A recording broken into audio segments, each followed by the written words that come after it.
cuss me or you won't get anything.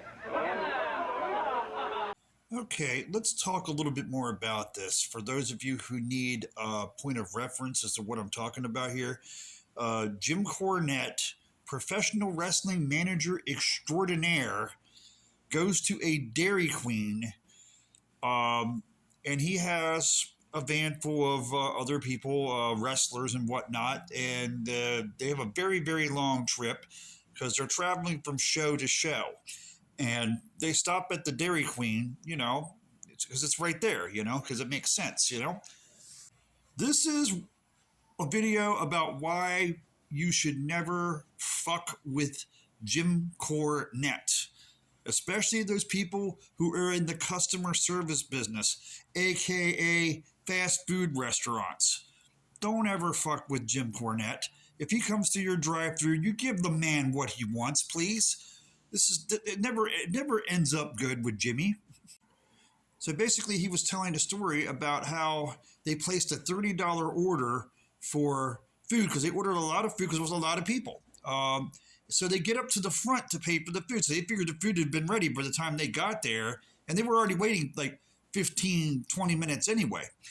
So they get to the front, and the lady said that she didn't start on it yet because she didn't think it was a real order. And Jim Cornette was just like, whoa, hold on a second. What the fuck do you mean you didn't start on it yet? It just makes me think how whenever I go to a store or a restaurant and I notice how customer service is now, and it just seems like customer service is just a little bit too comfortable, just, doing whatever they want and then not doing their job and then turning it around and making it look like it's your fault that they're not doing what they're supposed to do. In reality, the lady just should have just fixed the food and just had done it. By the time it would have got to the front of the window, it had been done. They would have paid the $30 and they would have got the food and they would have been on their way to their next location. What people don't realize is professional wrestlers, sometimes they have to go from one show immediately to another show. Okay? So they have to go from one location to another location. And sometimes it's a long overnight drive, or they have to catch a plane, or whatever the case might be. They're traveling a lot of hours just to get from one location to another.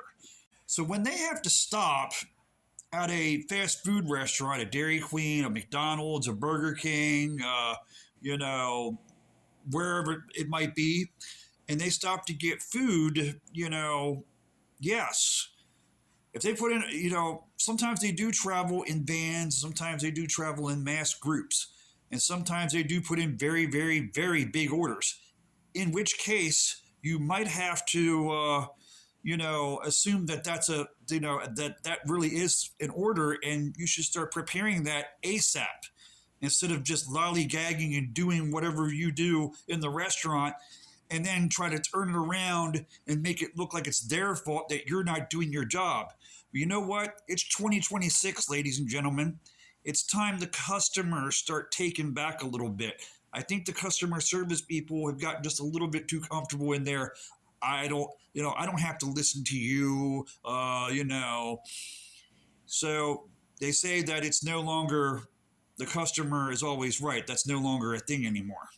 And I think the customer service people have gotten just a little bit too comfortable in their own britches to just not do their job. And like I said, to make it look like that it's totally the customer's fault. The customer's coming in and, you got to be proud to see that customer. I would go out of my way. I remember when customer service was a big deal. Now it's just like I go to the Burger King over across the street and these people, the slogan says, your way, right away. Over there across the street, it is, welcome to Kurger Bing, where we do it our way when we get around to it. And that, ladies and gentlemen, goes to show you that sometimes the customer service people are just not always right. So what's the lesson to be? When a man like Jim Cornette comes to your drive-thru window, you better have that damn order ready. That's all I got to say.